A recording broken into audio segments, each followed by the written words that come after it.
안녕하세요. 오늘은 제 이사야서 5강 49장부터 57장까지 오늘 강의를 시작하도록 하겠습니다. 여러분, 우리는 지금 바벨론 치하에서 귀환을 기다리는 유대 공동체들을 향한 이사야서의 말씀을 공부하고 있습니다.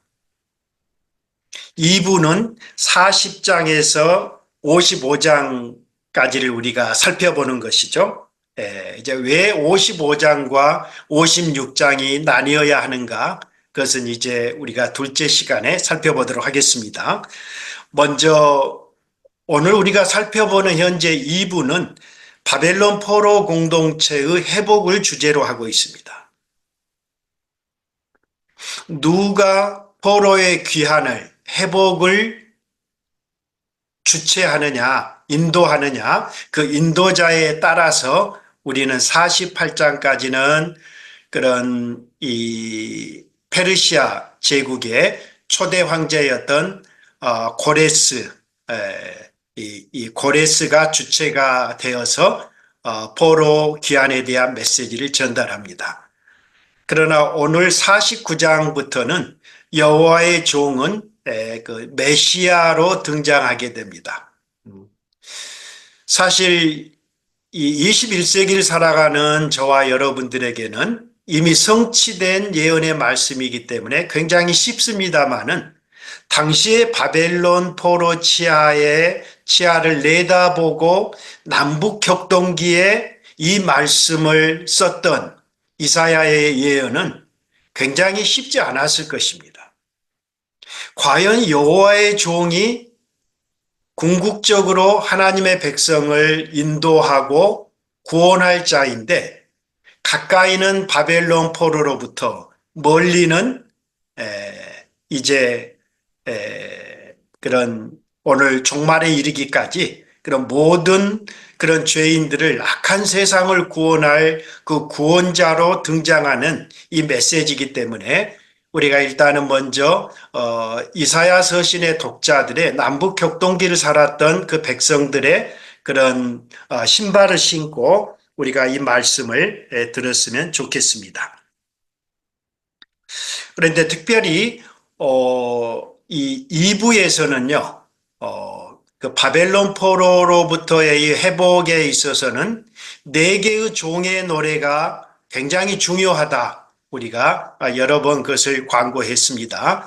우리가 첫 번째 종의 노래는 42장에서 나왔죠. 상한 갈대를 꺾지 않고 꺼져가는 등불을 심지를 끄지 않는 그런 이상한 종의 모습으로 결국은 여호와의 종이 그 구원자의 모습이 등장하죠. 오늘 우리가 살펴보고자 하는 시작하고자 하는 49장은 두 번째 종의 노래가 되겠습니다. 41장에서 48장까지 여호와의 종은 그런 정치적인 구원자 고레스였다고 한다면 이제 49장에서 55장까지 여호와의 종은 고난받는 종 메시아다. 우리는 그렇게 일단은 주제를 잡고 이 본문을 살펴보도록 하겠습니다. 먼저 두 번째 종의 노래는 49장 1절에서 13절까지입니다.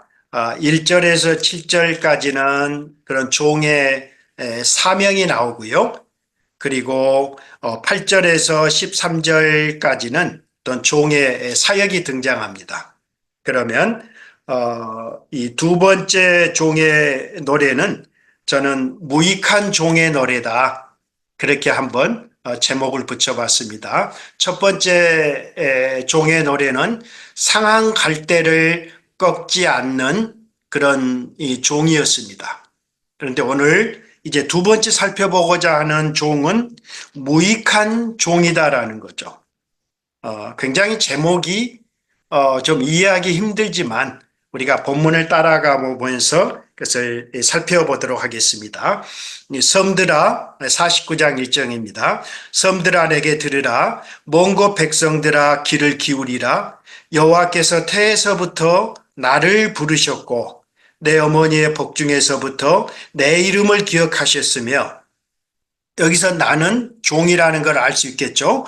내 입을 날카로운 칼같이 만드시고 나를 그의 손 그늘에 숨기시며 나를 갈고 닦은 화살로 만드사 그의 화살통에 감추시고 내게 이르시되 너는 나의 종이요 내 영광을 내 속에 나타낼 이스라엘이라 하셨느니라고 기록합니다. 여러분, 1절에서 이사야는 섬들과 먼 곳 백성들을, 섬은 민족들이었죠. 그런 온 열방의 민족들과 백성들을 청중으로 불러내서 나에게 들을 것을, 종에게 들을 것을 요청하고 있습니다. 그런데 2절은 굉장히 신비롭습니다. 그 종의 입을 하나님이 날카로운 칼과 어떻게요? 이 갈고 닦은 화살로 만드셨다라고 말합니다. 여러분, 날카로운 칼과 예리한 화살로 종의 입을 만드셨다라는 것은 하나님이 언제든지 쓸 수 있는 도구로 여호와의 종을 준비하셨다는 뜻으로 이해하면 되겠습니다. 그런데 여기서 더욱 흥미로운 것은 나를 그의 손 그늘에 숨기시고 나를 그의 화살통에 감추셨다라는 구절입니다. 하나님이 여호와의 종을 손 그늘에 숨기셨다, 화살통에 감추셨다라는 것은 세상이 이 종을 잘 알아보지 못하도록 숨기신 것을 의미합니다. 여러분, 첫 번째 종의 노래에서도 기억하시죠? 42장. 거의 같은 문맥입니다. 그 종의 사역이 어땠어요? 그는 세상에 군림하고 세상에 자기를 드러내고자 하는 지도자들과는 전혀 다른 모습이었잖아요. 그는 오셔서 외치지도 않고 목소리를 높이시지도 않고 둘러지도 않는 그런 아무도, 그러니까 겉으로는 여호와의 종이 누구인지, 구원자가 누구신지, 하나님이 보내신 기름 부은 자가 누군지 전혀 식별하지 못하게 감추어진 존재가 여호와의 종이라는 존재입니다. 근데 3절에는 분명히 얘기하죠. 너는, 그 종은 나의 종이다. 여호와의 종이다. 여호와의 영광을 그 종 속에 나타낼 이스라엘이라 하셨느니라. 여러분, 우리가 이전에 그 종은, 여호와의 종은 복수라는 것을 그 41장에서 살펴보았잖아요. 야곱을 가리키고 아브라함의 후손을 가리키고 아브라함의 자손, 그러니까 이스라엘 민족을 가리킨다라는 것을 살펴보았습니다. 그런데 이제부터 지속적으로 여호와의 종은 단수로 나오고 있다는 점입니다. 재밌는 것은 그 여호와의 종이 이스라엘이라는 거예요. 근데 문제는 이스라엘 민족을 여호와께로 돌아오게 하는 참 이스라엘이라는 것입니다. 그래서 서서히 이분이 바로 참 이스라엘로 오신 이제 예수 그리스도이심을 우리는 눈치채야 합니다. 그래서 3절에 그 종의 정체성이 나옵니다. 비록 사람들이 알아보지 못한 그지만 하나님은 너는 나의 종이다. 내 영광을 내 속에 나타낼 이스라엘이라 하셨다라고 말합니다. 여호와의 종으로 사역을 하고 있는 우리 교회, 특별히 목사님, 우리 선교사님도 마찬가지예요. 세상이 비록 우리를 인정해 주지 않고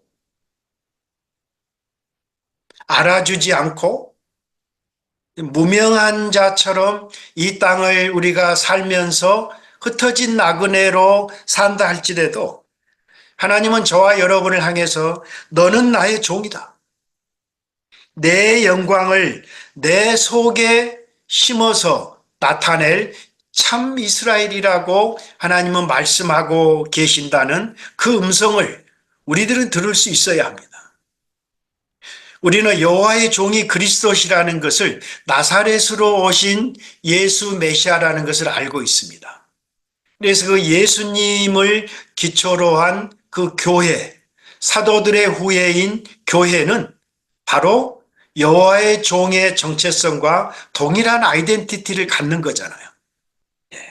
그런데 4절이 굉장히 우리가 해석하기 어려운 구절입니다.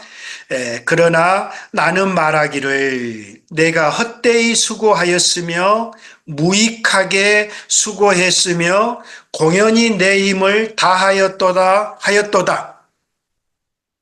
종은 자기 자신이 아무리 수고하고 힘을 다하고 애를 써도 결과가 없는, 열매가 없는 그런 헛되고 무익한 자라는 것을 고백하고 있습니다. 참 아이러니한 고백이 아닐 수 없습니다.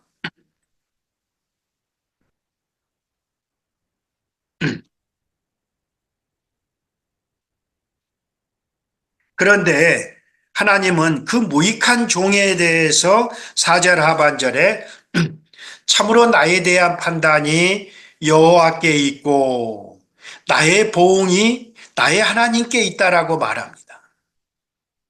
비록 상한 갈대와 같은 무익한 종의 사역일지라도 하나님이 그 종에 대한 판단을 해 주실 것이라. 그리고 그 무익한 사역처럼 보인다 할지라도 그 종에 대한 보응은, 판단은, 심판은 하나님 자신이 하실 것이라는 그런 확신을 가지고 종은 사역을 하고 있습니다. 비록 세상이 전혀 알아보지 못한 그런 전혀 소용이 없는 사역처럼 보이는 그 사역을 통해서 42장 첫 번째 종회노로 해서 세상의 공의와 정의가 실현되는 그런 회복의 역사가 일어나잖아요. 세상에서 상한 갈대는, 꺼져가는 심지는 전혀 무용지물이잖아요. 용도 폐기될 존재들이잖아요. 그러나 여호와의 종의 사역은, 여호와의 종의 후손들인 교회의 사역은 상한 갈대를 꺾지 않고 꺼져가는 등불을 끄지 않는 그런 전혀 세상과는 다른 가치와 목적을 가지고 사역하는 존재들이라는 거죠. 그래서 그 사역을 통해서 하나님은 세상을 회복시키고 정의가 세워질 것을 이 종은 확신하고 있는 거예요. 코람데오의 종이었어요. 그리고 5절에 여호와께서 말씀하십니다. 그는 태에서부터 나를 그의 종으로 지으신 자다. 이 종은 확신이 있었어요. 세상이 비록 그를 향해서 돌매질을 할지라도 여호와께서 태에서부터, 창세전부터 나를 택정하셨다. 뿐만 아니라 아주 중요한 5절 중반에 종의 정체성이 나옵니다. 야곱을, 이스라엘을 그에게로 돌아오게 하시는 이다라고 말합니다. 이스라엘을 여호와께로 돌이키게 할 자, 엄청난 이 종의 정체성입니다.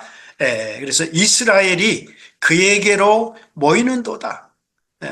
결국은 이 흩어진 이스라엘이라는 것은 1차적으로는 하나님이 구원할 그런 택한 그런 남은 이스라엘을 의미하지만 여기서 이스라엘은 또 열방에 흩어진 하나님의 백성들을 상징한다라고 우리가 해석한다면 결국은 이 종의 사역을 통해서 열방에 흩어질 모든 하나님의 백성을 구원할 자를 부르시는 그 종의 사역이라는 걸 십자가의 사역이라는 것. 세상 사람들이 조롱하고 천대하고 멸시했던 그 십자가의 그런 무익해 보이는 그 사역을 통해서 온 인류를 부활의 생명으로 구원할 메시아의 사역에 대한 그림자를 우리는 지금 볼 수 있는 거예요. 그래서 종은 고백하는 거예요.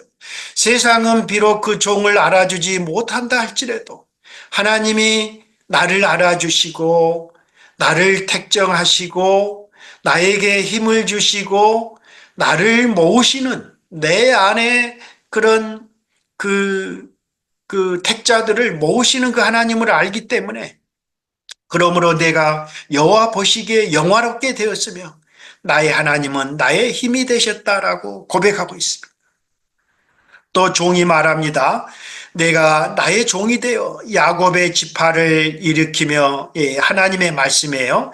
이스라엘 중에 보존된 자를 돌아오게 할 것은 매우 쉬운 일이다. 비록 종의 고난과 시련과 멸시를 통해서 이루어지지만 궁극적으로 이것은 하나님께는 쉬운 일이라는 거죠. 내가 또 너를 이방의 빛으로 삼아 이방의 빛으로 삼아 그 종을 이방의 빛으로 삼아 하나님의 구원을 베풀어서 땅 끝까지 이르게 하겠다. 우리는 그 납달리 땅에 우리가 42장에서 우리가 이미 한번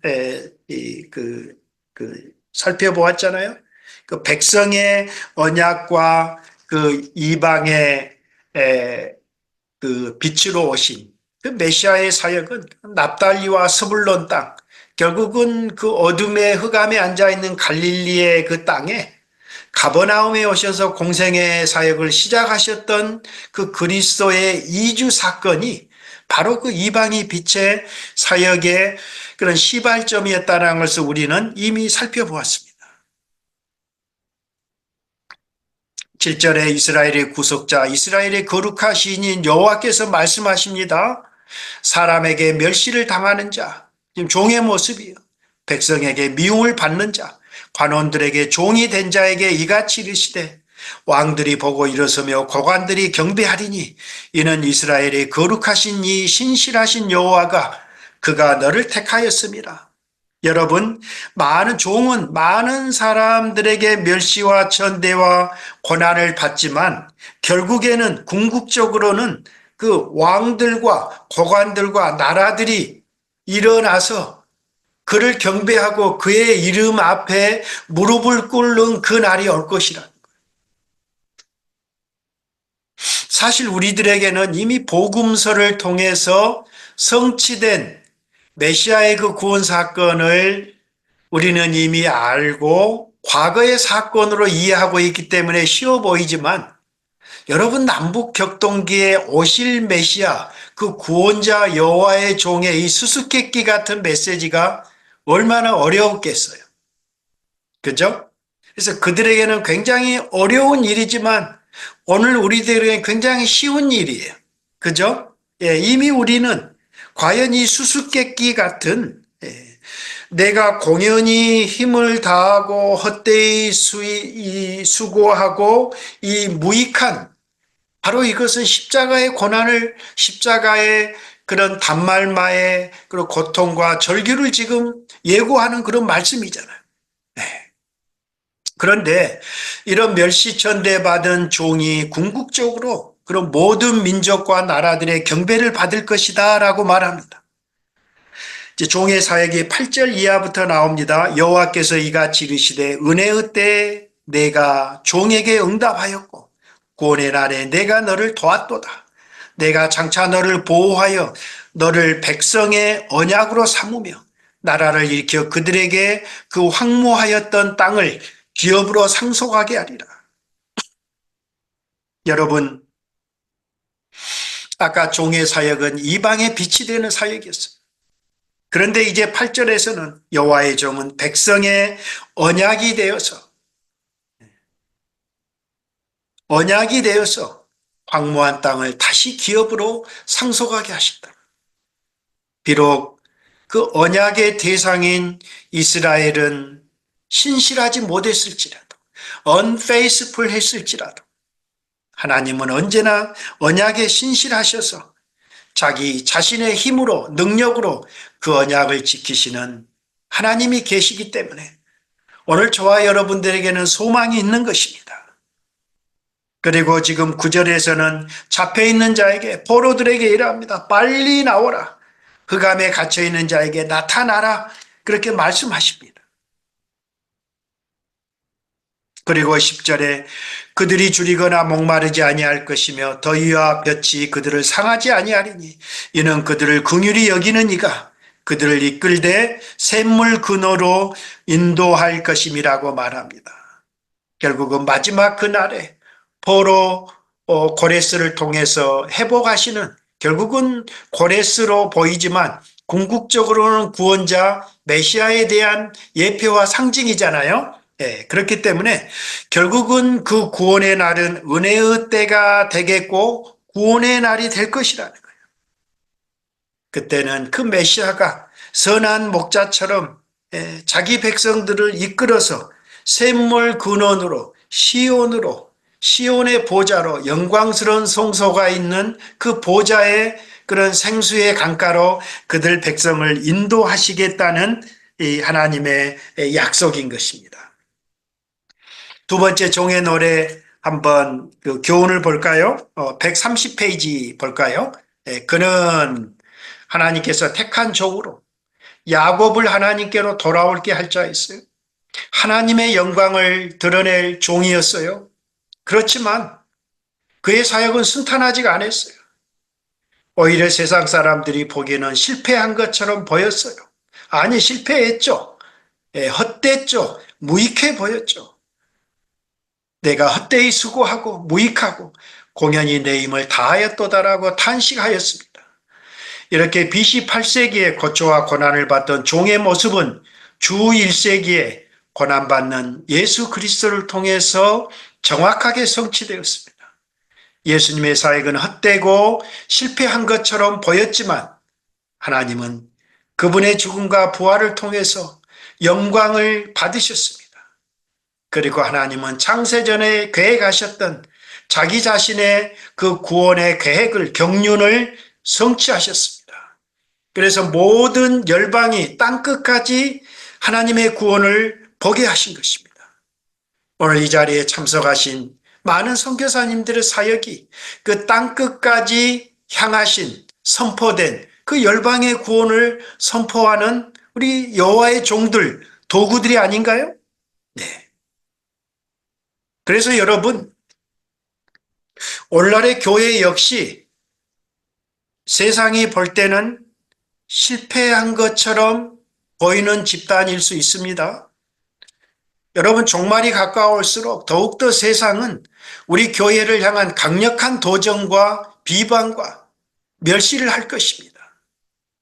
물론 우리 자신들의 연약함 때문이도 있겠고, 그러나 이 세태가, 이 종말의 모습은 생내적으로 이 십자가의 그 복음 사건이 그들에게는 전혀 어리석은 것이고 미련한 것으로 보이는 것이 당연하다라는 게 바로 이 선지자들의 예고예요. 그렇지만 교회가 유일한 하나님의 소망이라는 것을 우리 사역자들은 명심해야 합니다. 하나님은 교회를 통해서 그 무익하고 헛되고 아무런 쓸모없는 종처럼 보이는 그 교회를 통해서 하나님이 일하고 계신다. 교회를 통해서 열방을 하나님께로 돌아오게 하신다.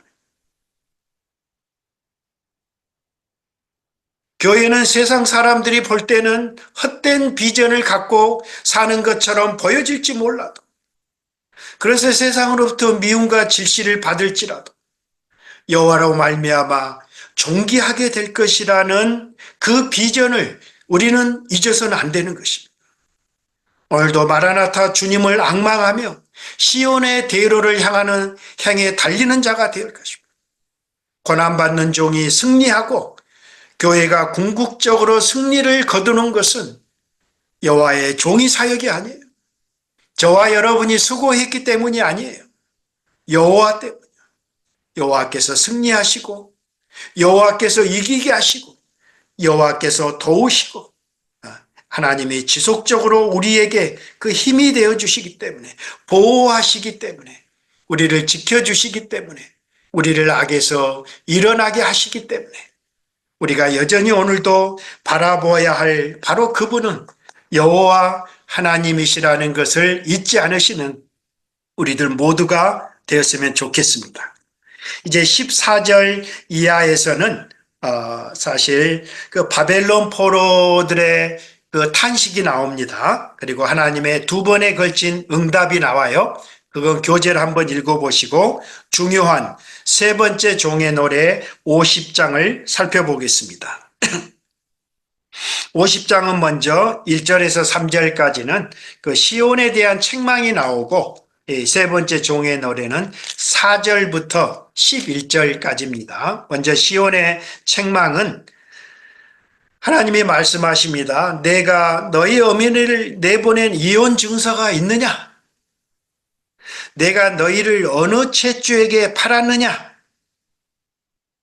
지금 이 말의 배경은 무엇일 것 같아요? 지금 바벨론 포로로 잡혀가는 그들은 계속해서 하나님을 원망하고 불평하는 거예요. 마치 하나님이 능력이 없어서 자기 자신은 잘못이 없는데 자기 조상들의 죄 때문에 마치 팔려온 것 같은 그런 불평을 하는 그들을 향해서 하나님은 말씀하십니다.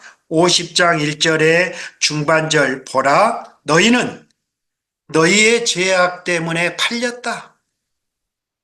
너희 어미는 너희의 배역함으로 말미암아 내보냄을 받았다라고 말합니다.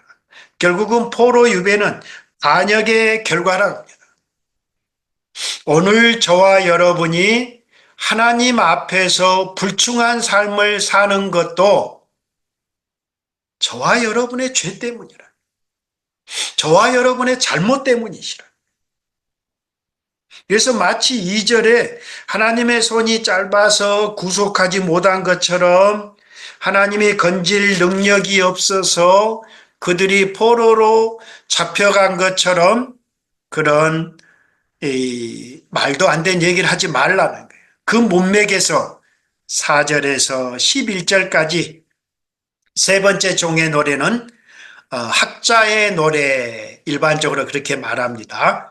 그런데 저는 공고한 자의 노래 그렇게 한번 제목을 붙여봤습니다.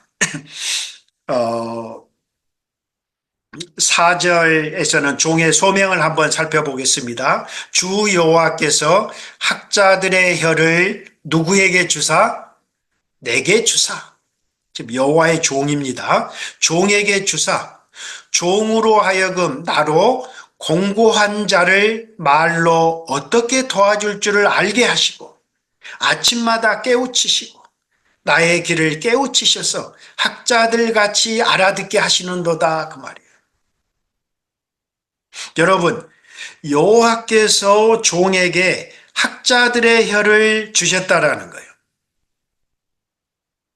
그 학자의 혀를 귀를 주신 까닭은 공고한 자들을 돕게 하기 위한 목적이었어요. 여러분 여기서 이 학자는요, 이사야가 말하는 히브리어의 학자는 겸손히 배우는 자를 의미합니다. 평생 배우는 자를 학자로 말하고 있습니다. 많이 배워서 자기 영광을 드러내고 세상에 꼰대질하는 그런 이 세상의 학자들과는 전혀 다른 모습이에요. 우리 그리스도인의 사역자들은 종들은 우리가 열심히 배워야 되는 그 궁극적인 목적은 뭐예요? 어려움에 빠진 형제와 자매들을 세상을 공고한 자들을 어려운 자들을 돕기 위해서 오늘 우리가 이사야서를 공부하고 있는 거예요. 자기의 영달을 위해서가 아니라 타인을 위해서 교회의 공동체를 위해서 우리 목회자들은 우리 선교사님들은 정말 이 수건을 두르고 밤낮으로 하나님의 말씀을 묵상해야 돼요.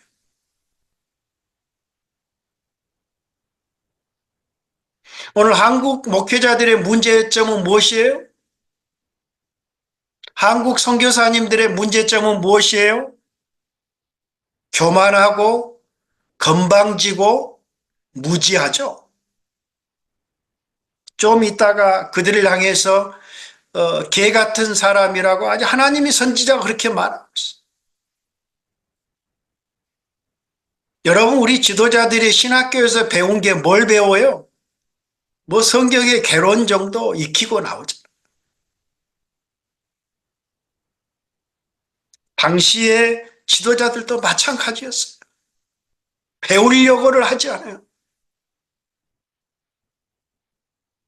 학자들의 혀를 베게 주시고 아침마다 깨우치게 하시고 나의 길을 여셔서 그런 공고한 자들의 피로를, 진정한 피로를 볼 수 있는 그런 안목을, 식견을 얻기 위해서는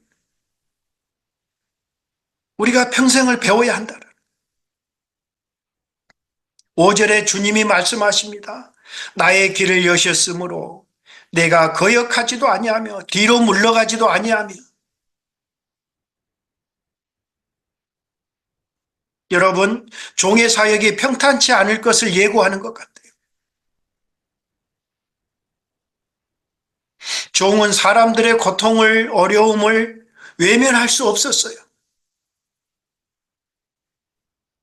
그렇기 때문에 지속적으로 연약한 자들을 상한 갈대를 꺾어버리고 꺼져가는 심지는 쓸데가 없기 때문에 꺼버리는 그런 이 세상의 만몬과 자본주의에 맞서서 우리 교회 사역자들은 전공법으로 물러서지 말고 그들에게 맞서라라고 말씀하십니다.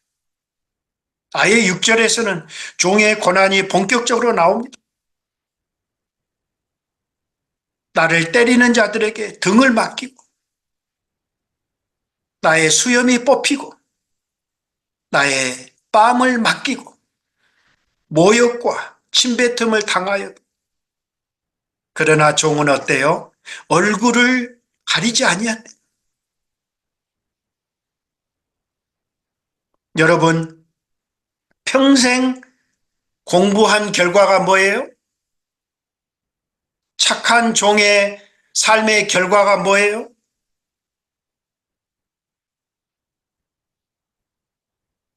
등에 칼이 꼽히고 수염이 뽑히고 뺨을 맞고 모욕과 침뱉음을 당하는 여러분 그런 수치와 오해와 모욕을 받고 있습니까? 기뻐하시라고 말합니다.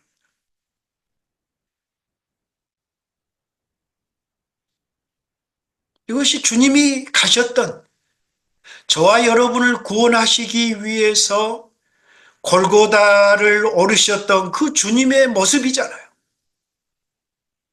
이것이 그냥 로마 제국의 군병들에 의해서 사고사가 아니라는 거예요. 메시아가 오시기 전 700년, 800년 전에 이미 선지자를 통해서 이 구원자의 여호와의 종의 이런 멸시존대 그 형극의 모습이 지금 그려지고 있다는 거예요.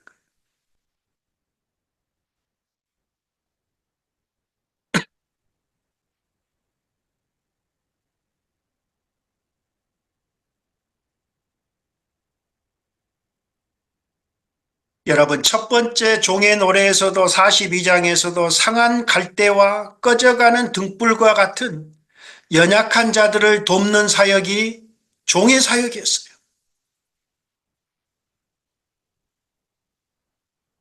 교회의 사역이, 종의 사역이, 복음 사역이 꽃길을 가는 비단길을 가는 사역이 아니라는 것을 예고하고 있어요. 49장에서는 마치 무익하고 헛수고 같은 아무런 쓰잘데기 없는 사역을 하고 있는 것 같은 그런 무익한 종의 모습이 종의 정체성이에요. 오늘 세 번째 종의 노래에서도 예수님의 모습이, 메시아의 모습이 저와 여러분이 되어야 될 그 모습은 평생 열심히 기도하고 공부해서 갈고 닦은 학자의 혀와 귀로 공고한 자들을 돕는다는 이유 때문에 종은 박해와 핍박을 피할 수 없다라고 한다면 오늘 하나님의 사역자들이 당하는 그 고난 속에서 기뻐해야 하지 않겠어요?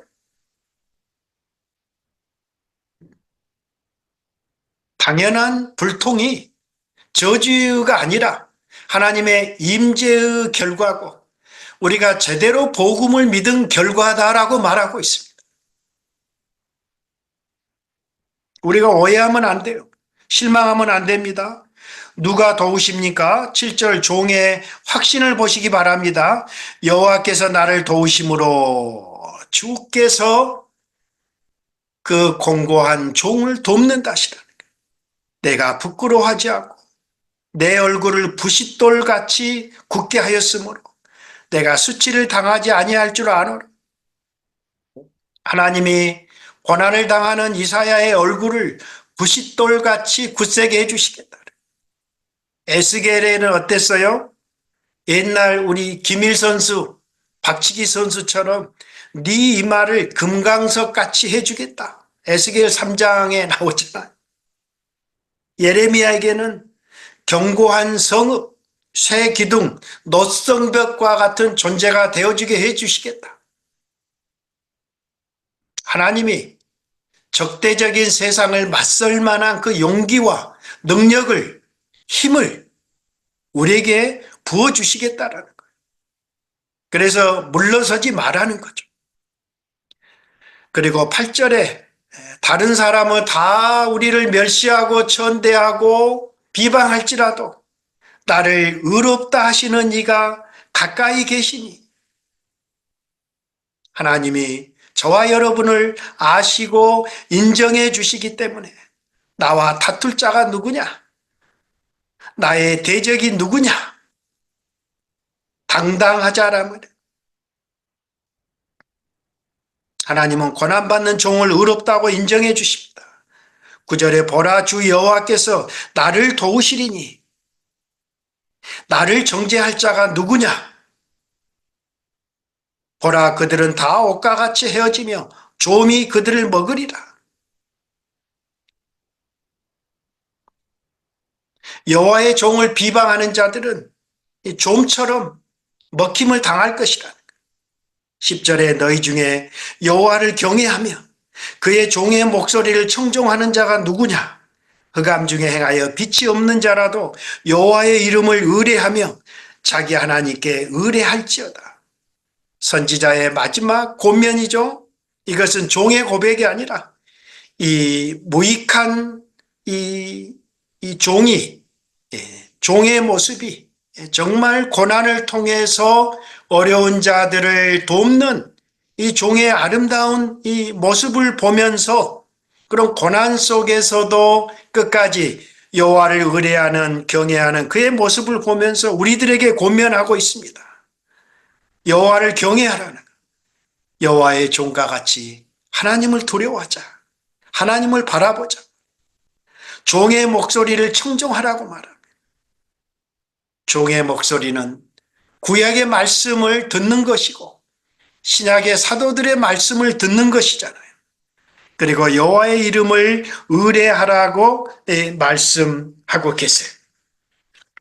우리 한번 이 세 번째 종의 노래 적용편을 한번 볼까요? 135페이지입니다. 지금 한국 사회 지도자들에게 학자의 혀와 귀가 필요하다고 생각하지 않습니까? 우리 한국 사회 지도자들은, 정치가들은, 대통령은, 강요들은 백성들의 부르짖는 소리에 귀를 기울이고 있나요? 소외된 이들의 목소리를 청종하고 있나요?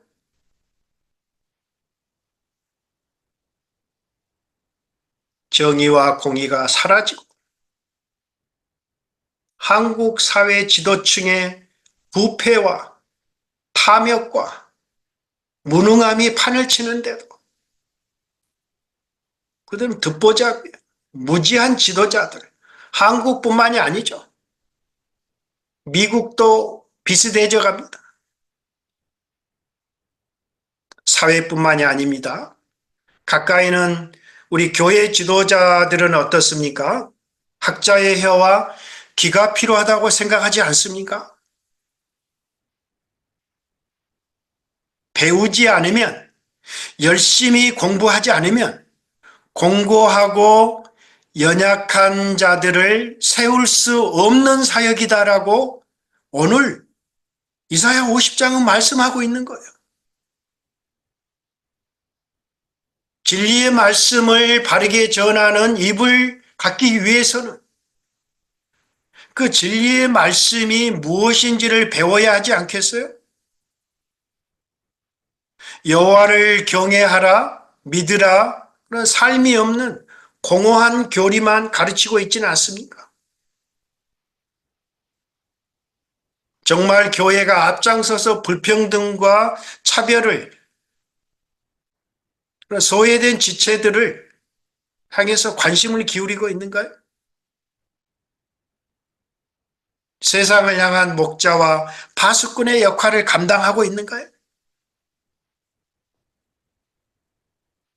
사랑하는 여러분, 여호와의 종은 고난과 멸시와 천대받는 삶을 회피하지 않았습니다. 주님이 그렇게 모범을 보여주셨어요. 저와 여러분이 가는 길에도 결코 평탄하지 않을 것을 예고하고 있어요. 고난과 시련은 필연이다. 그러나 복음은, 아름다운 소식은 하나님이 그런 종을 도우신다는 것입니다. 부싯돌 같은 이마와 금강석같이 단단한 심장을 가지고 정의와 공의가 살아있는 하나님 나라를 세우시는 저와 여러분들이 되시기를 주의 이름으로 축원합니다. 51장, 이제 52장은 잠깐 막간이 등장합니다. 이제 가장 중요한 그런 이 53장에 그런 네 번째 종의 노래가 나오잖아요. 그러기 전에 이 50장에 종을 향한 선지자의 마지막 권면을 우리가 들어보았잖아요. 그래서 이제 51장에서는 시온을 향한 권면으로 자연스럽게 넘어갑니다. 그리고 52장은 그런 시온에 임박한 복된 소식, 여호와의 통치, 하나님 나라에 대한 복음이 선포되고 네 번째 종의 노래가 등장하는 구조로 이루어졌습니다. 먼저 51장은 시온은 다가올 구원을 대망하라는 것이죠. 포로로부터의 귀환이 임박했기 때문에 그 구원을 대망하는 것입니다. 51장 1절, 의를 따르며 여호와를 찾아 구하는 너희는 내게 들을지어다. 너희를 떠낸 반석과 너희를 파낸 우묵한 구덩이를 생각해 보라. 과연 떠낸 반석이나 우묵한 구덩이는 누구일까? 고민할 거 없어요. 바로 2절에 나옵니다. 너희의 조상 아브라함이 떠낸 반석이고 너희를 낳은 사라가 너희를 파낸 우묵한 구덩이라고 말하고 있습니다. 지금 과거의 너희 조상들을 생각해 보라. 지금 그 말은 누가 그들을 부르고 복을 주어서 창대케 하였는지를 생각해 보라는 것이에요. 그리고 이제 4절부터는 내 백성이여 내게 주의하라. 미래 여호와께서 그 구원하시는 능력을 주의 깊게 바라보라는 말씀이에요. 그리고 7절부터는 의의 백성들은 원수들의 비방에 놀라지 말라는 것이요. 7절에 의를 아는 자들아, 마음에 내 율법이 있는 백성들아, 너희는 누구에게 듣고 내 말을 들으라는 거예요. 내게 듣고 그들의 비방을 두려워하지 말라. 그들의 비방에 놀라지 말라라.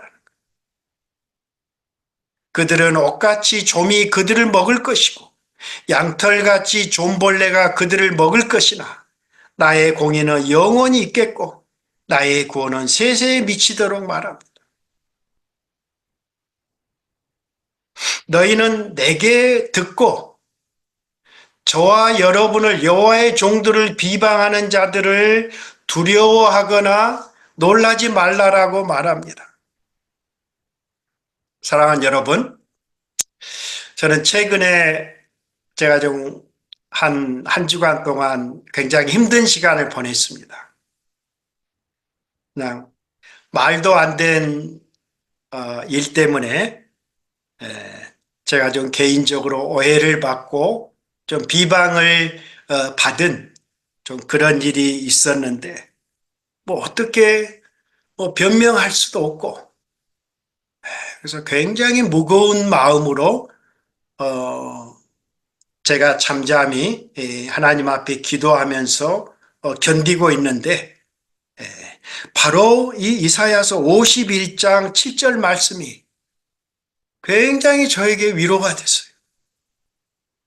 의를 아는 자야, 마음에 내 율법이 있는 내 백성아, 너희는 내게 듣고 그들의 비방을 두려워하거나 놀라지 말라라는 거예요.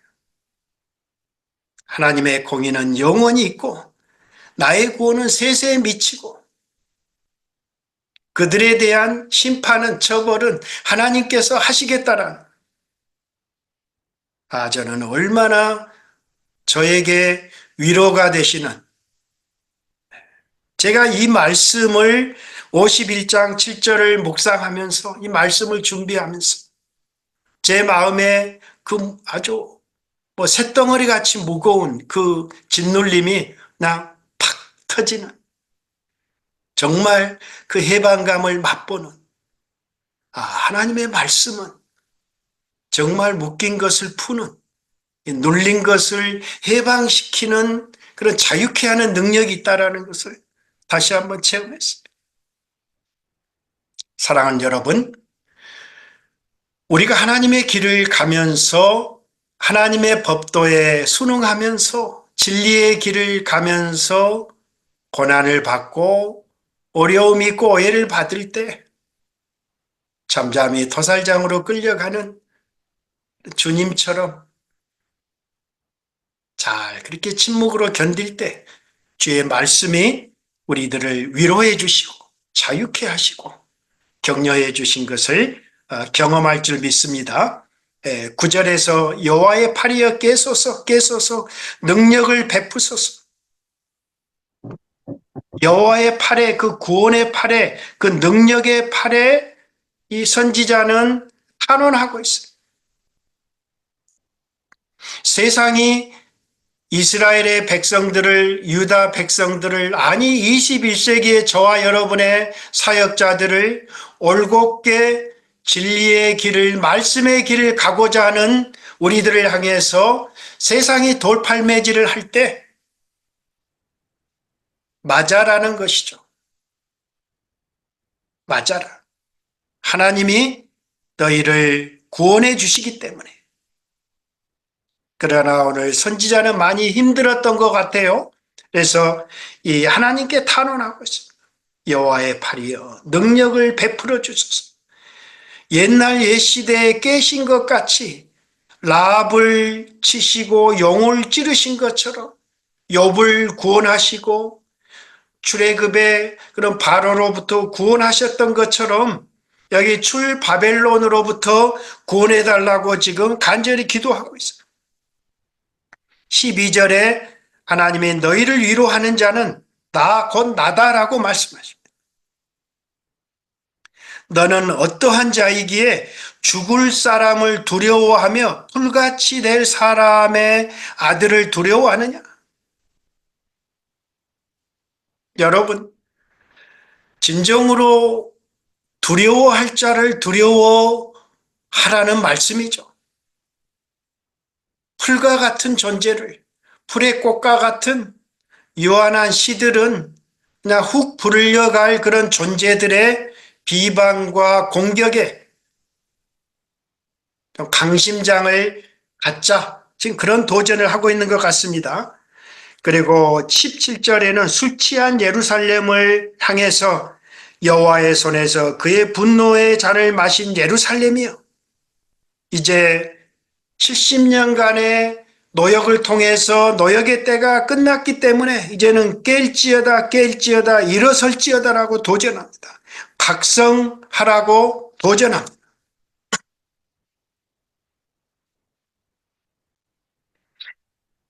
52장은 이제 사로잡힌 시온을 값없이 속량하는 하나님의 그 복음을 선포합니다. 52장 1절 시온이여 깰지어다 깰지어다 내 힘을 낼지어다 거룩한 성 예루살렘이여 내 아름다운 옷을 입을지어다 너는 티끌을 2절 털어버릴지어다 예루살렘이여 일어나 앉을 자들이 사로잡힌 딸 시온이여 내 목에 줄을 스스로 풀지어다.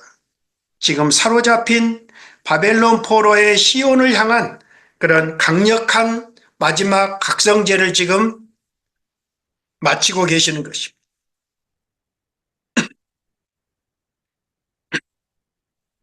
3절에서는 전에 팔려간 자들을 반드시 하나님이 속량하시겠다고 약속하십니다.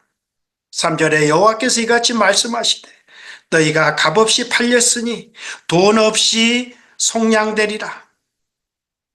그것을 어떻게 믿어요? 4절에 내 백성이 전에 애굽에 내려가서 거기에 거류했을 때 모세를 통해서 구원했던 것처럼 아수르인들은 공연히 그들을 압박했다라는 거죠. 북쪽에 바벨론으로 북쪽에 아수르에게 그 끌려간 백성들을 향한 통곡이죠. 5절에 이제 여호와께서 말씀하시되 내 백성이 까닭없이 잡혀갔으니, 지금 바벨론 포로 치하에 그런 느부갓네살에게 끌려갔던 그 바벨론 치하의 포로들이 이제 바벨론을 고레스 왕을 통해서 준비하는 그 배경에서 우리가 이 말씀을 이해할 수 있는 것이죠. 어떻게 그것이 가능한가요? 6절에 그러므로 내 백성은 내 이름을 알리라. 그들은 그 바벨론을 통해서 여호와가 누구신지를 알게 될 것이라. 그러므로 그 날에는, 구원의 날에는, 은혜를 받는 그 날에는, 회복의 날에는 그들이 이 말을 하는 자가 나인 줄을 알리라. 내가 그다. 나는 스스로 있는 자다. 용을 제압하고 라합을 치리했던 그런 전능하신 하나님이시라는 거예요. 6절에 내가 여기 있느니라. 7절에 하나님이 통치하신다는 좋은 소식을 선포합니다. 좋은 소식을 전하며 평화를 공포하며 복된 좋은 소식을 가져오며 구원을 공포하며 시온을 향하여 이르기를 내 하나님이 통치하신다 하는 자의 산을 넘는 발이 어찌 그리 아름다운가. 여러분, 시온을 향해 구원의 좋은 소식을 공포합니다. 7절에 그 좋은 소식은 복된 좋은 소식이죠. 그 소식은 이 평화를 가져오는 소식이에요. 근데 그 평화는 하나님의 통치의 복음이죠. 오늘 신약의 터무로 하면은 하나님 나라의 복음이 지금 이미 이사야를 통해서 선포되고 있다. 하나님의 통치를 받을 때,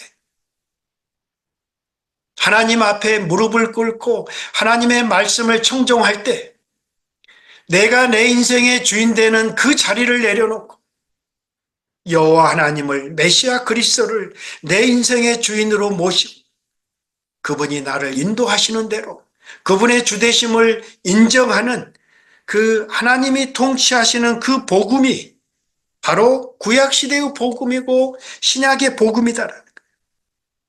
이 말씀을 바울은 어떻게 선포했죠?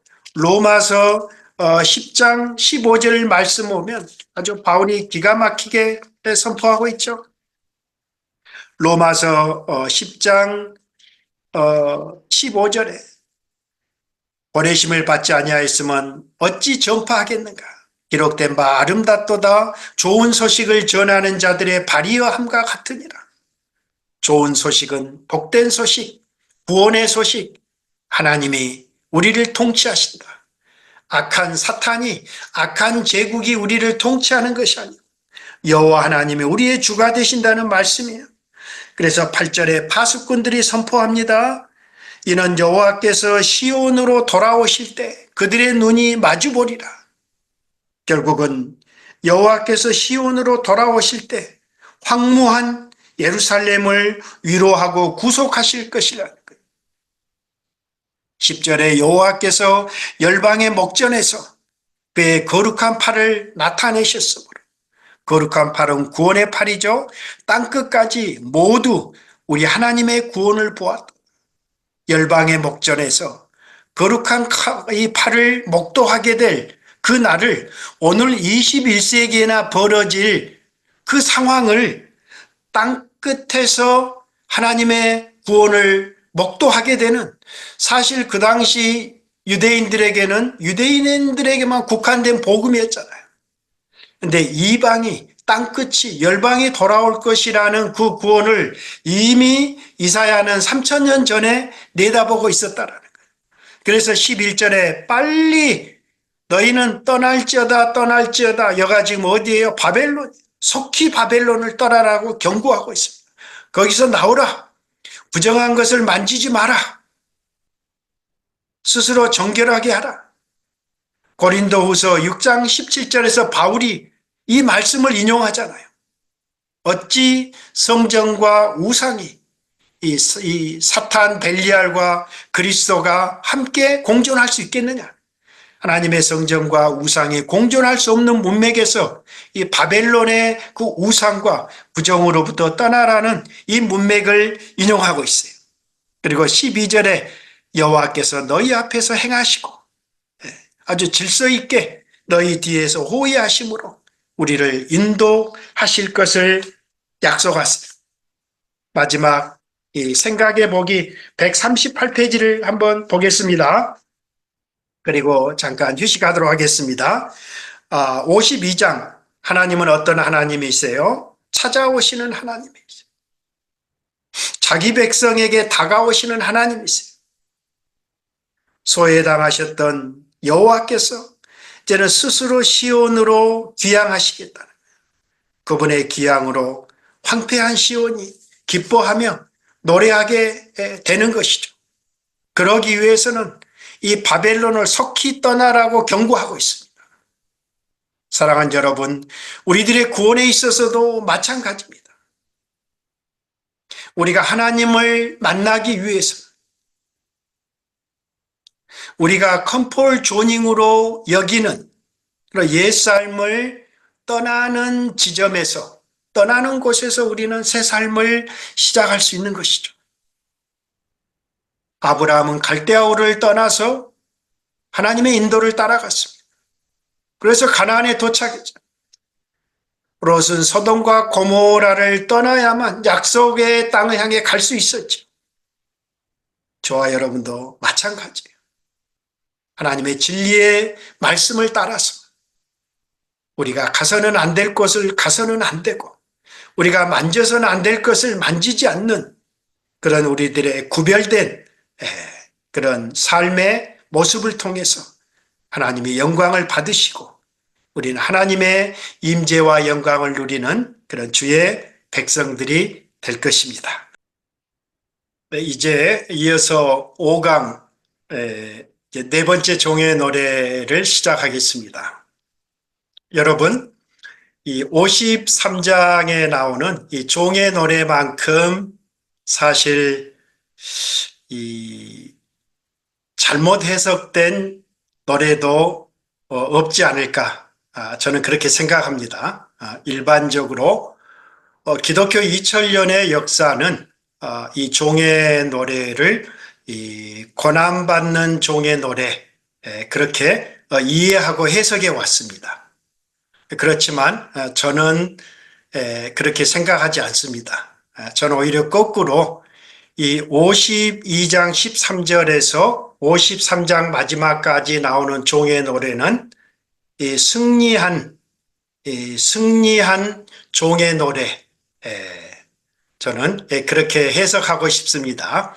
그러면 결국은 본문을 가지고 우리가 얘기를 해야 되잖아요. 보면은 이 네 번째 종의 노래는 사실 가장 중요한 노래입니다. 그래서 15구절로 이루어졌는데요. 세 구절씩 5연으로 구성되어 있습니다.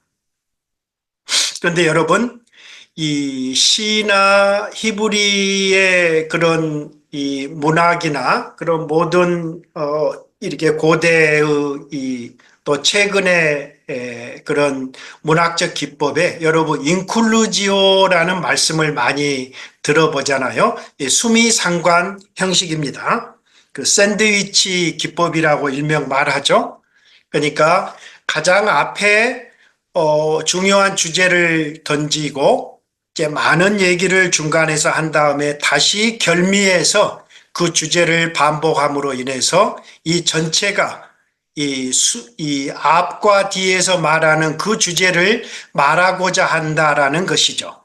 그런 면에 있어서 사실 이 네 번째 종의 노래는 중간에 있는 이 9구절, 이 9구절은 사실 이 종의 고난을 다루고 있는 것은 사실입니다.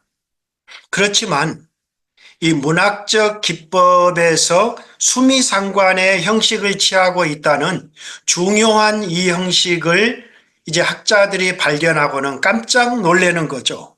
아, 이것은 앞에 가장 13절에서 15절까지는 종의 그 존귀한 종의, 승기한 종의 그런 모습을 그리고 마지막 결미에서도 승리하고 존귀한 그런 강한 자와 함께하는 그런 종의 모습을 그리고 있거든요. 그렇다고 한다면 시작과 끝이 종의 존귀와 승리를 노래하고 있기 때문에 이 전체 주제는 여호와의 종의 어떤 궁극적인 승리를 말하는 노래다. 네 개의 그런 여호와의 종의 노래를 귀결 짓는 마지막 또 결론적인 노래이기도 하거든요. 그래서 첫째 42장의 상한 갈대와 이 꺼져가는 그런 심지와 같은 그 종의 노래, 그리고 이 49장의 그런 무익한 종의 노래, 그리고 50장의 그런 공고한 종의 노래, 그것은 어떤 승리의 모습이 있긴 하지만 하나님의 인정이 있긴 하지만 그런 많은 멸시와 고난과 천대로 점철된 시였잖아요. 그런데 이 마지막에서는 고난이 주 내용이지만 이 시의 형식에 있어서는 이 메시아의 그 종의 궁극적인 승리를 다루고 있다라는 점에서 우리가 여전히 전통적으로 보는 어떤 고난받는 종의 노래, 그렇게 더 틀리진 않겠지만 이제 우리가 이사야서 전체를 공부하는 입장에 있어서 이것은 승리의 노래다, 그렇게 말해도 좋을 수 있다라는 거죠. 그래서 뭐 여기에는 뭐 이재의 영이랄지 또 뭐 비리랄지 또는 개핀 교수랄지 많은 분들이 이 53장을 새롭게 보는 현대 성경신학의 추세이기도 합니다. 그러면 이제 본문을 한번 들어가 보겠습니다. 세 절씩 이루어진 5년의 네 번째 종의 노래는 첫 번째는 13절에서 15절 52장이죠. 먼저 첫 번째 13절을 볼까요? 보라, 내 종이 형통하리니. 종의 형통함을 말하고 있습니다.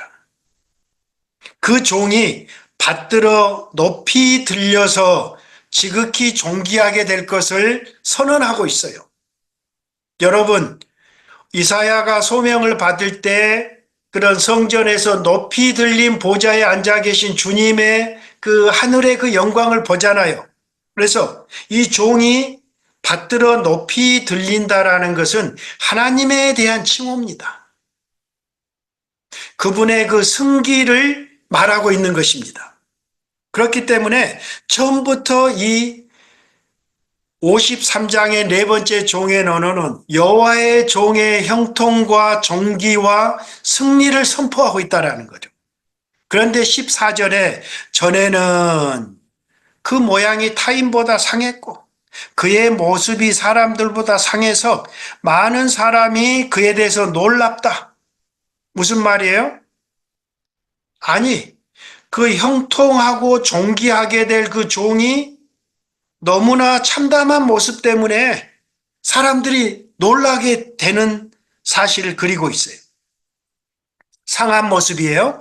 이건 뭐 당연히 십자가를 예시한다라는 말할 수 있죠. 그런데 15절에는 반전이 일어납니다. 그가 종이 나라들을 놀라게 할 것이다. 왕들은 그로 말미암아 그들의 입을 봉하게 될 것이다. 이는 그들이 아직 그들에게 전파되지 아니한 것을 볼 것이고 그들이 예기치 않은 그 구원을 보게 된 거예요. 아직 듣지 못한 것을 깨닫게 되는 거예요. 그래서 온 나라들이 그 높아진 메시아를 보고 승기한 메시아를 보고 왕들이 입을 다물지 못한다는 것이. 여러분 14절에서는 어때요? 그 존귀한 13절의 종이 너무 참담한 모습에 상한 모습에 열방이 놀래지만 15절에서는 아예 반전이 일어나요. 그 참담한 종이 열방을 구원할 종이 자기 자신도 구원하지 못했던 그 참담한 모습에 사람들이 비웃고 놀랬잖아요. 아니 그런데 그가 부활을 통해서 승기한 그런 성자의 자리로 오르신 승천하신 그 모습을 보고 온 열방이 놀랄 것을 예시하고 있다는 것을 우리는 볼 수 있어야 돼요. 이건 좀 이따가 53장 10절에서 제가 그 설명을 하겠습니다. 그래서 사실 첫 번째 연에서는 어때요? 그 종의 종기를 얘기하면서 그런 전혀 14, 15절의 상이한 대조를 통해서 세상이 충격을 받고 있는 것을 말하고 있어요. 모든 것을 상실하고 잃어버렸던 그 십자가의 예수가 종래는 궁극적으로 부활 승천을 통해서 모든 것을 정복할 것이라는 그런 충격적인 신약의 메시지가 복음이 사실 이 구절에 담겨져 있는데 이 말을 사실 많은 학자들은 난해 구절로 이해했어요. 왜? 부활에 대한 이해가 없을 때는 모두 다 승기와 종기의 사건을 학자들이나 교회는 난해 구절로 해석했습니다. 그런데 이제는 53장 10절 하반절이 열리면서 과연 그가 종이 씨를 보게 되고 종의 후손을 보게 되고 종의 날은 길 것이라는 그 하나님 나라의 새로운 역사에 대한 그리고 그 종의 손으로 여호와께서 기뻐하시는 그 뜻을 구속을 성취하신 것에 대한 이해를 갖고 나서부터는 완전히 네 번째 종의 노래 해석에 대한 반전이 일어난 것입니다. 그래서 이제 13절에서 15절을 우리가 이해했죠? 이제 53장 1절에서 3절 두 번째 연에서는 그 볼품이 없는 종의 모습이 나옵니다. 여호와의 팔이 누구에게 나타났냐? 그 여호와의 그 구원하시는 능력의 팔이 이 볼품없는 종에게 나타났다라는 거예요. 세상은 어때요? 구원의 팔은 능력자에게서 나타나는 거잖아요. 그러나 여호와는 전혀 다른 방법으로 세상이 이해할 수 없는 방법으로 십자가의 방법으로 죄인들을 구속하시는 그 구속의 아이러니를 패러독스를 보는 거예요. 그는 주 앞에서 자라나기를 연한 순 같고 강한 순도 아니에요. 마른 땅에서 나온 뿌리 같은 이 볼품이 없는 이 이 물된 동산의 뿌리가 아니라 얼마나 힘들게 나온 못생긴 뿌리라는 거예요. 고운 모양도 없고 풍채도 없고 우리가 보기에 흠모할 만한 아름다운 것이 없더라. 아니 어떻게 여호와의 팔이 이 볼품없는 이 종에게 나타났다라는 거예요.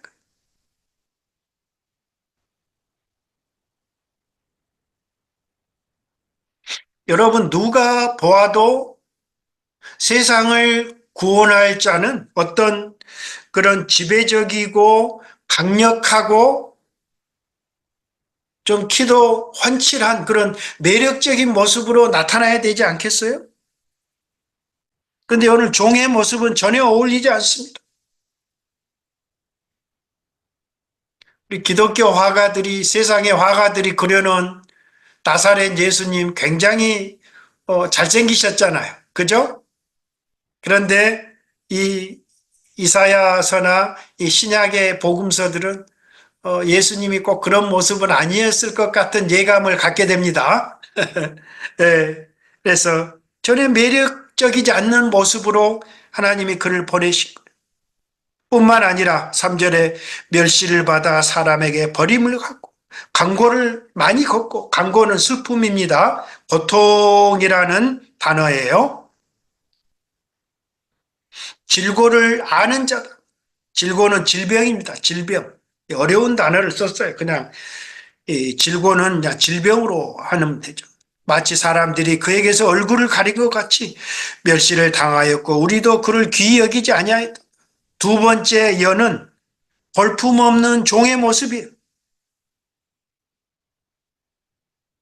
자신의 문제도 풀지 못하는 그런 간고와 슬픔과 그 질병의 질고를 짊어진 질병의 사람이라는 것.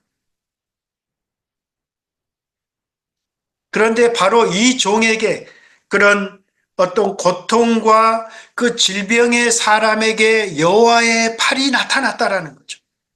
그런 면에서 바로 그런 고난을 통한 그 궁극적 구원의 승리의 종이시잖아요. 그런 면에서 과연 이 세상에 온 종의 궁극적인 목적은 세상의 승리나 영광이나 번영이 아니다라는 것을 예시하고 있는 것이죠. 여호와의 참 종은 메시아의 그리스도의 모습은 어땠어요? 이 땅에서 이기고 영광을 받기 위해서 오신 것이 아니라 십자가로 골고다로 죽기 위해서 가신 목적이 이 땅에 오신 성육신하신 목적이라는 것. 자기 희생의 섬김을 통해서 저와 여러분을 구원하기 위한 목적이라고 한다면 섬김을 받아야 하실 분이 섬기기 위해서 오셨다고 한다면 저와 여러분은 어떠한 태도로 교회를 섬겨야 할까요? 우리에게 돌을 던지는 사람을 향해서 우리는 어떠한 자세로 인내하고 그들이 깨달을 수 있도록 그들의 안경을 쓰고 신발을 쓰고 우리가 그들을 섬겨야 할지를 더욱더 인내해야 할 것을 도전하는 구절이죠. 4절에서 6절은 그 종의 대속적 그 사건을 예시하고 있어요. 그는 실로 우리의 질고를 지고 우리의 질병을 우리의 연약한 것을 짊어지고 우리의 슬픔을 당하였다. 우리가 생각하기를 그는 징벌을 받아 하나님께 맞으며 고난을 당한다 하였노라. 여러분 이 종이 여호와의 종이 당한 질병과 모든 고생은 강고는 슬픔은 저와 여러분을 대신한 대속적 형벌이라고 말하고 있는 거예요. 5절에 그의 찔림은 그의 허물이 아니라 우리의 허물 때문이에요. 그분의 상함은 그의 죄악 때문이 아니라 우리의 죄악 때문이라고 말해요. 그 종이 징계를 받음으로 저와 여러분이 하나님과 평화를 누리게 되었고 그분이 채찍에 맞으심으로 우리가 나음을 입는 도무지 이해할 수 없는 측량할 수 없는 방법으로 저와 여러분이 하나님의 자녀와 백성이 되었다라는 것을 될 것을 예시하는 그 말씀이에요. 그의 고난과 상함은 궁극적으로 저와 여러분의 죄의 결과요, 우리 자신을 치유하기 위한 대속적 죽음이셨다라고 말하고 있어요. 우리의 모습은 어때요? 6절. 다 양 같은, 어리석은 양들과 같은, 어디로 가야 할지 알지 못하는, 그런 목자 없이 유리한, 그런 우리들을 향한 그 선한 목자의 그 죽음은 궁극적으로 여호와께서 우리 모두의 죄악을 종에게 담당시키셨던 성부의 도무지 이해할 수 없는 은혜의 결과였다. 그 결과 7절에서 9절 네 번째 연에서는 종의 죽음이 등장합니다. 그가 곤욕을 당해도 괴로울 때도 입을 열지 않고 마치 도수장으로 끌려가는 어린 양과 같이 털 깎는 자 앞에서 잠잠한 양같이 그의 입을 열지 아니하였다. 그는 곤욕과 신문을 당하고 끌려갔으나 그 세대 중에 누가 생각하기를 그가 살아있는 자들의 땅에서 끊어짐은 마땅히 형벌받을 내 백성의 허물 때문이라고 말할 수 있겠느냐라는 거죠. 그는 강포를 행하지 아니하였고 그의 입에 거짓이 없었으나 그의 무덤이 악인들과 함께 있었으며 그가 죽은 후에 그런 부자와 함께 있었다.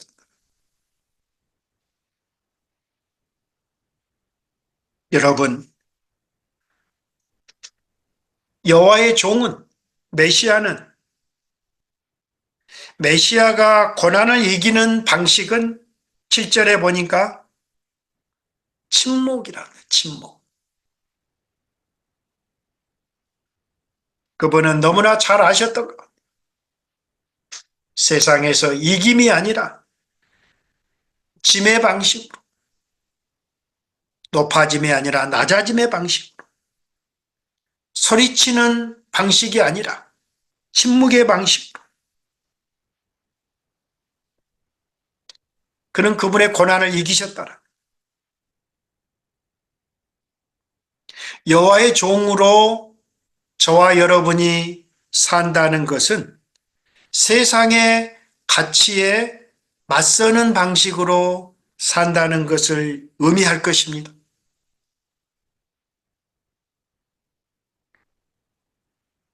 시류에 적응하고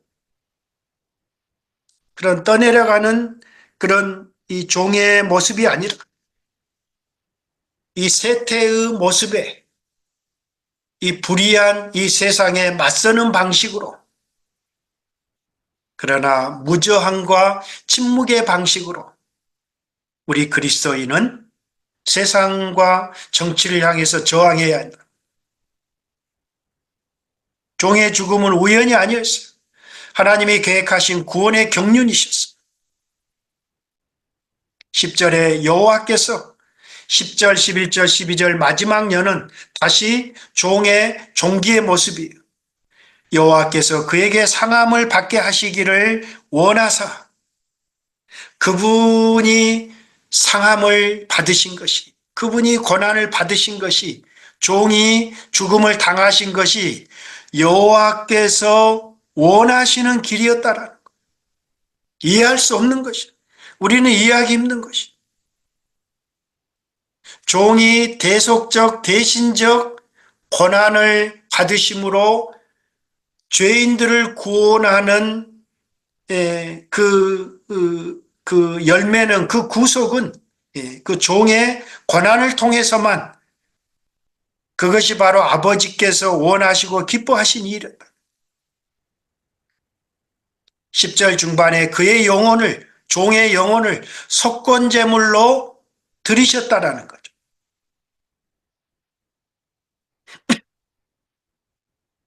희생의 결과였어요.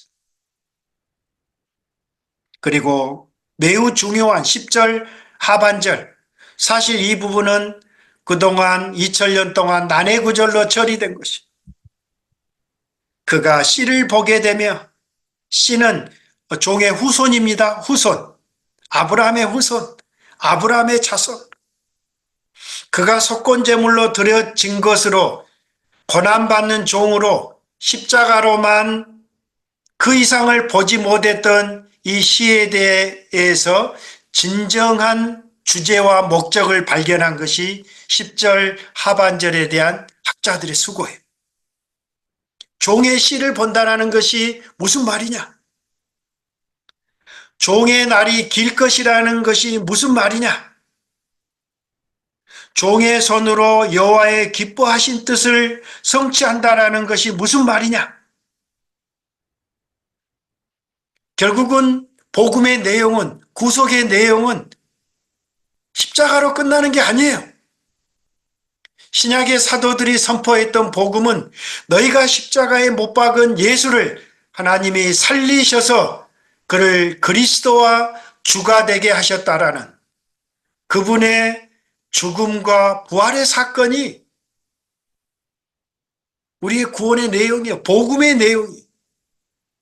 그래서 10절 상반절은 그리스도의 죽음의 사건을, 10절 하반절은 부활의 사건을 이사야가 내다보았다라는 것을 학자들은, 대표적인 학자는 유명한 복음주의 학자인 이제이 영이나 리차드 게핀이나 GK, 그레고리 빌이 다 성경신학자들. 게랄드 보스도 마찬가지.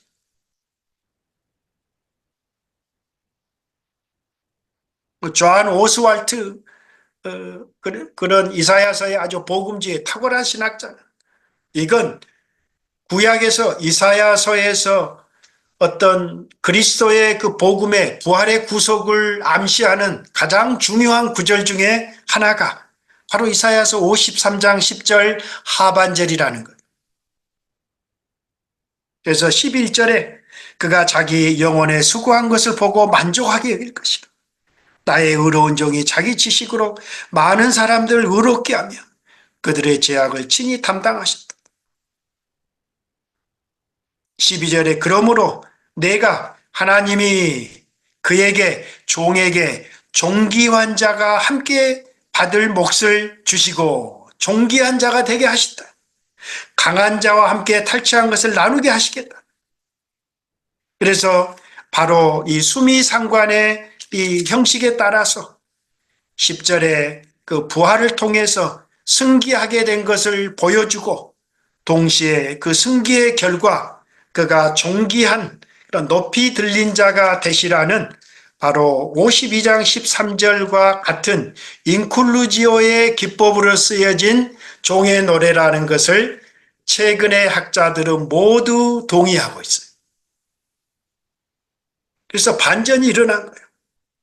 우리는 단순히 십자가의 대속적 사건으로 고난받는 종으로 보았던 이 구절이 똑같은 복음이지만, 복음의 내용이지만 십자가와 부활을 균형 있게 봄을 통해서 그런 궁극적인 여호와의 그 승천과 승기를 예시하는 복음이라는 것이 바로 네 번째 이 종의 노래고, 우리 겨자씨 성경연구원이 가지고 있는 신학이에요.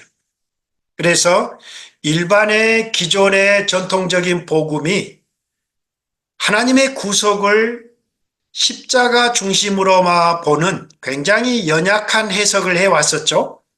그런데 우리 연구원이 선포하는 복음은 리차드 게픈이나 게럴드 보스나 헤르만 리델보스나 이제이 영이나 혹은 그레고리 빌이나 요즘 다 우리 한국교회의 그리고 세계교회에서 내다보는 그런 복음주의 신학자들이 가르치는 그 복음을 우리는 선포하고 있다. 그리스도의 죽음과 부활은 뗄 수 없는 동전의 양면과 같은 단 하나의 복음이에요. 구별해서 설명할 수는 있지만 분리해내면 그 복음의 결정체가 무너진다라고 이 무 박사는 말하고 있어요. 더글라스 무는 말하고 있어요. 그런 측면에 있어서 이 굉장히 중요한 네 번째 이 종의 노래를 우리가 보게 됐는데요. 한번 적용을 한번 보겠습니다. 144페이지.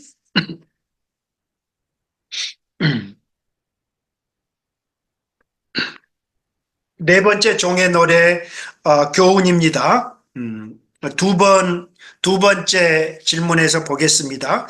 이사야서에 나타난 네 개의 종의 노래는 하나님의 부름받은 종으로 백성으로 사는 것이 무엇을 의미하는지 심각하게 우리에게 도전하는 노래입니다. 비록 네 개의 종의 노래를 읽는 수신자들의 시대와 처지는 다 달랐어요. 그렇지만 하나님은 네 명의 수신자들에게 여호와의 종의 노래에 대한 성실한 답을 요구하고 계신다는 거예요. 첫 번째 우리가 살펴보았던 그런 이 여호와의 종은 1장에서 39장은 BC 8세기 후반에 남북 이스라엘의 격동기에 살았던 북쪽 이스라엘과 남쪽 유다로 상징되는 하나님의 백성들에게 주시는 도전의 말씀이에요.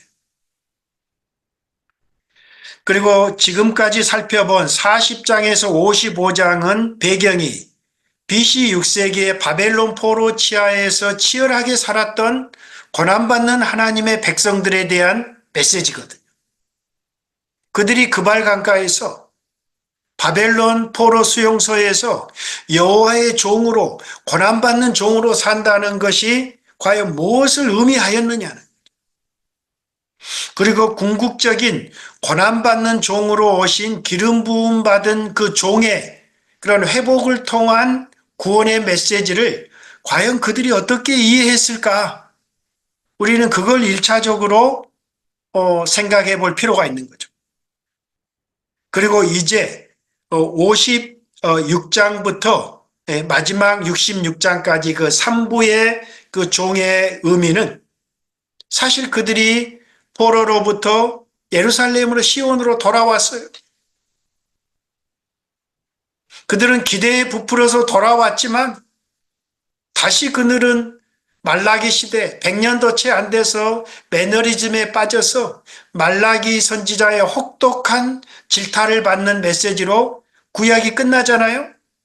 그래서 금방 옛 생활로 되돌아가 버리는 아주 무기력한 귀한 자들의 모습을 이제 우리는 조금 이따 살펴볼 거예요.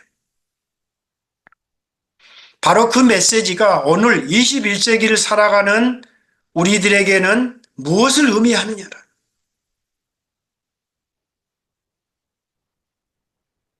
여호와의 종으로 산다는 것은 세상의 가치와 목적과는 전혀 다른 방식으로 살아간다는 것을 의미합니다. 여호와의 종이 오셔서 42장에서 49장에서 50장에서 53장에서 사셨던 그분의 삶의 내용과 방식을 우리는 배웠습니다. 그분은 힘을 무력으로 세상을 정복한 게 아니었어요. 싸워서 이기는 방식이 아니었어요. 자기의 영광을 드러내기 위한, 자기 이름을 드러내기 위한 높아지는 방식이 아니었어요. 도무지 이해할 수 없는 종의 방식으로, 짐의 방식으로, 낮아지는 방식을 택했다라고 한다면 과연 저와 여러분이 이 땅을 살아야 되는, 세상을 향해서 살아야 되는 우리들의 삶의 방식은 어떤 것일까?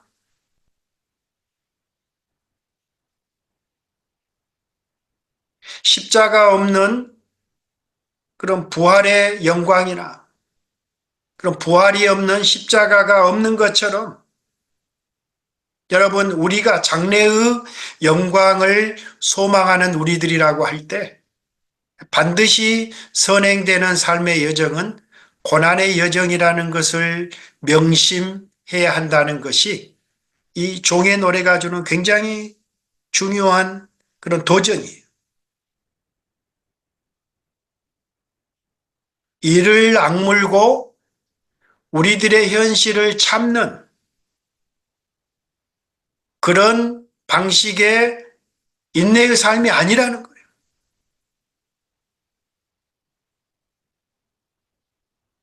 우리들을 이기게 하시는 여호와 하나님을 경외함으로, 의지함으로 궁극적으로 고난받는 자기 종들을 붙드시고 지키시고 보호하시고 인도하시고 승리케 하시는 그 하나님을 적극적으로 바라보는 악망하는 그런 삶의 모습이라는 거예요. 그래서 우리에게는 엄청난 도전을 주는 것이 이 종의 노래예요. 뿐만 아니라 궁극적으로 네 번째 종의 노래가 그 존귀하게 되고 승리하게 되는 모습이기 때문에 저와 여러분에게는 소망이 있는 것입니다. 이제 54장, 55장은 다윗 언약으로 초대하는 그런 마지막 바벨론 포로치아에 있는 백성들에 대한 도전이에요. 54장은 예루살렘의 회복을, 시온의 회복을 다루고 있습니다. 잉태하지 못하며 출산하지 못한 너는 노래할지어다. 상고를 겪지 못한 너는 외쳐 노래할지어다. 이는 홀로 된 여인의 자식이 남편 있는 자의 자식보다 많음이라. 과거에 불행했던 여인은 시온이잖아요. 시온은 자녀가 없었어요. 거의 그런 불임의 여인과 같았어요. 지금 포로치아에 있는 더 이상 그런 이 창조적 생산을 할 수 없는 아주 시리에 빠진 그런 그 홀로 된 과부와 같은 여인이었어요. 그런데 그 여인이 그 남편 있는 자의 자식보다 많게 될 회복을 지금 내다보시는 것이. 그래서 2절에 내 장막터를 넓히라. 내 처소의 휘장을 아끼지 말고 널리 펴라. 너의 줄을 길게 하라. 너의 말뚝을 견고히 하라. 결국은 이렇게 상징적인 예시는 궁극적으로 3절 이는 내가 좌우로 펴지며 내 자손은 열방을 얻으며 황폐한 성읍들을 사람 살 곳이 되게 할 것입니다. 궁극적으로 그런 이스라엘의 회복을 하나님이 약속하신 거예요. 그래서 이제 시온의 이전과 이후를 대조하면서 4절 이하에서는 두려워하지 말라. 내가 더 이상 수치를 당하지 않을 것이다. 놀라지 말라. 더 이상 내가 부끄러움을 보지 않을 것이다. 왜? 누가 이 전능한 일을 행하신다고요? 54장 5절 굉장히 중요하십니다. 바로 이는 너를 지으신 내 남편 여호와시다. 그의 이름은 만군의 여호와시다. 내 구속자는 이스라엘의 거룩한 이시다. 그는 온 땅의 하나님이시다. 도무지 상상할 수 없는 이름을 가지신 여호와께서 6절에 마치 버림을 받아 이 쫓겨난 근심하는 아내를 다시 이렇게 받아주는 그런 제약된 상태를 버림받은 상태로 비유하고 있잖아요. 그렇지만 하나님이 그 모든 허물을 7절에 내가 잠시 버렸지만 큰 긍휼로 다시 너를 돌아오게 하겠다. 하나님이 약속하세요. 8절에 넘치는 진노로 내 얼굴을 내게서 잠시 가렸지만 영원한 자비로 너를 긍휼히 여기겠다. 11절 이하는 미래의 새 예루살렘의 모습입니다. 너 공고하며 광풍에 요동하여 안위를 받지 못한 자여 오라 내가 화려한 채색으로 내 돌 사이에 더하며 청옥으로 내 기초를 쌓으며 홍보석으로 내 성벽을 지으며 성류석으로 내 성문을 만들고 내 지경을 다 보석으로 꾸밀 것이며 너의 모든 자녀는 여호와의 교훈을 받을 것이니 내 자녀에게는 큰 평안이 있을 것이다.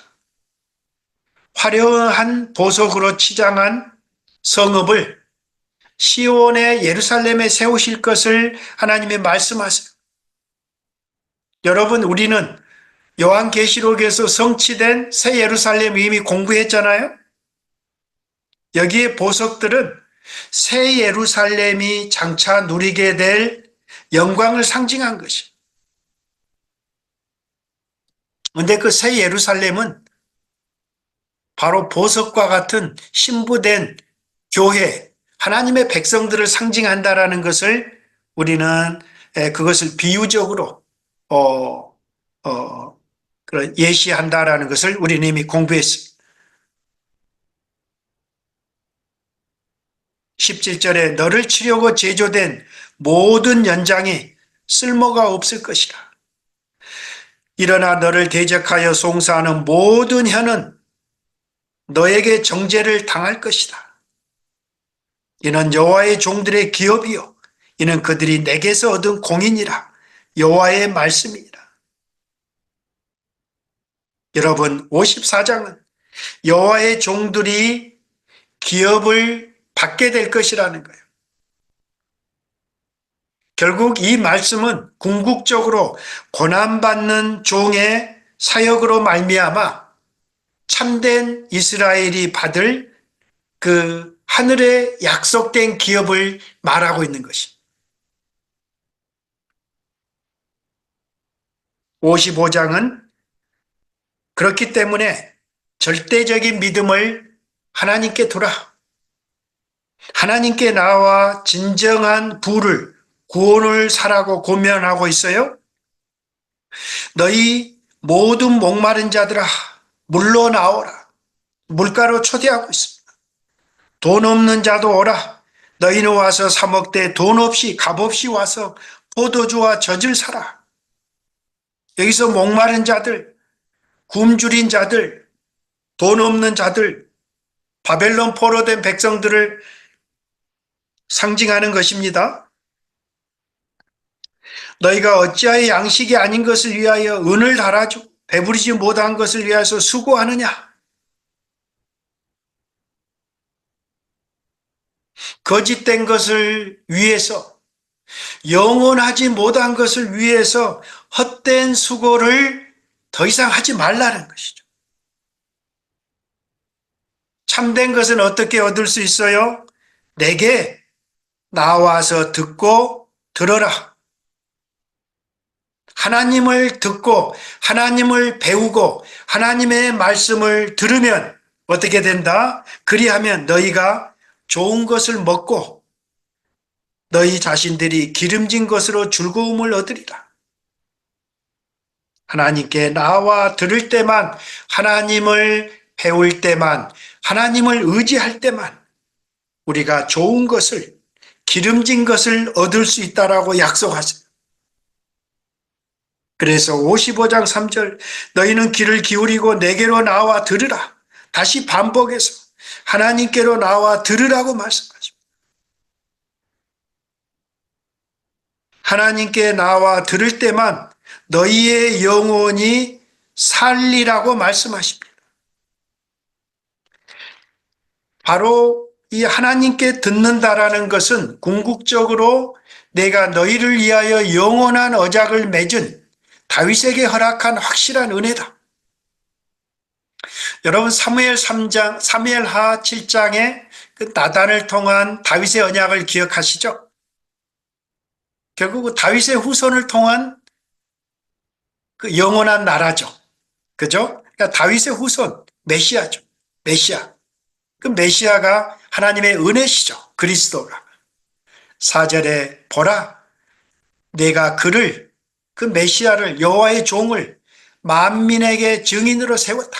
열방의 증인으로 세웠다. 열방의 인도자와 명령자로 삼았다라고 말합니다.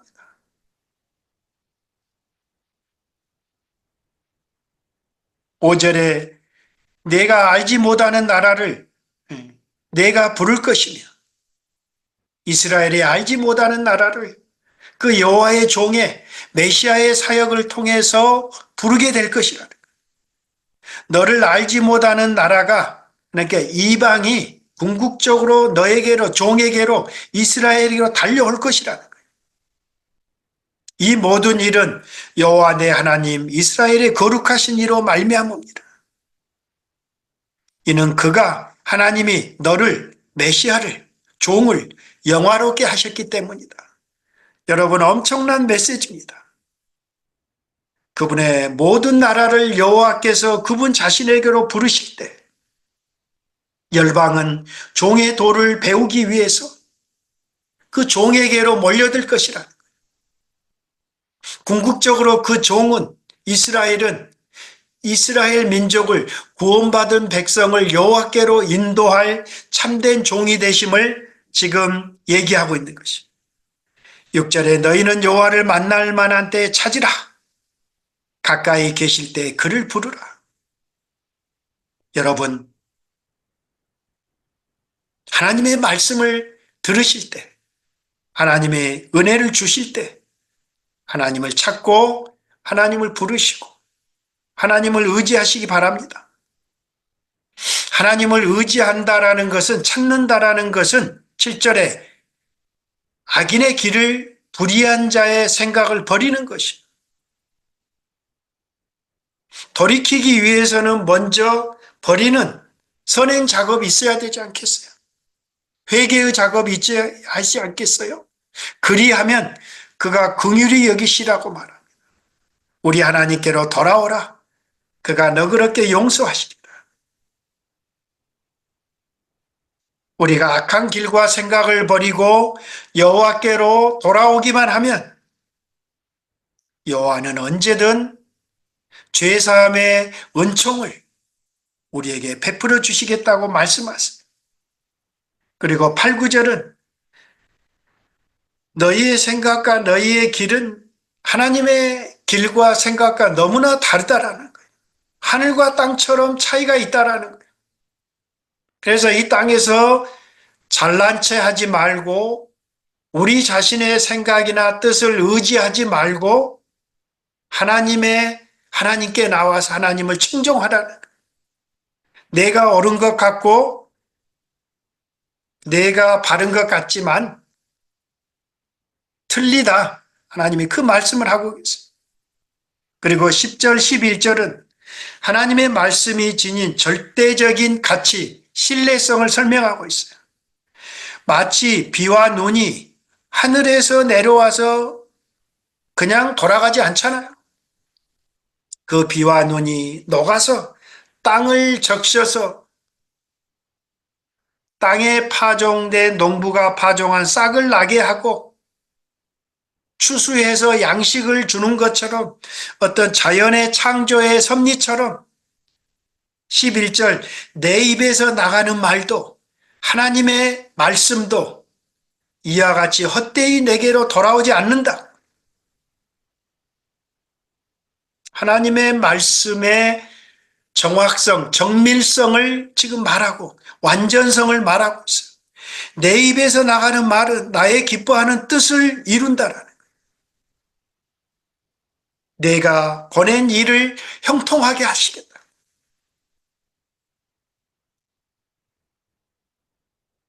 그리고 12절에 여호와를 찾고 그의 용서를 받는 자는 진실로 기뻐하며 여호와의 백성이 될 것이라는 거예요. 13절 하반절에 이것이 여호와의 기념이 되며 영영한 표징이 되어 끊어지지 아니하리라고 말씀하세요. 여러분 55장은 마지막 바벨론 포로 지하에 있는 백성들을 향한 마지막 출 바벨론을 알리는 마지막 장이에요. 그런데 흥미로운 것은 어때요? 모든 목마른 자들 그들을 어디로 초대하고 있어요? 물가로 초대하고. 저는 왜 물가일까를 한번 생각해 봤어요. 왜 바벨론에 포로된 그런 목마른 자들을, 굶주린 자들을 왜 물가로 초대하셨을까? 여러분, 물은 씻는 곳이잖아요. 모든 더러운 것, 부정한 것, 때를 벗기는 것, 그래서 물가로 나오게 하시지 않았을까? 시온의 거룩한 성산의 성전에 들어가기 위해서, 거룩한 하나님을 뵙기 위해서는 모든 부정한 그들의 때를, 저와 여러분의 때를 매일 씻어내야만 하는 그런 물가로의 초대가 너무나 우리에게 소중한 장소가 아닌가요? 모든 바벨론의 부정을, 바벨론의 우상을, 배도와 불의를 벗고 새 사람으로 그들이 시온으로 입성하기 위해서는 마지막 55장의 물가를 피해갈 수는 없다라는 것이죠.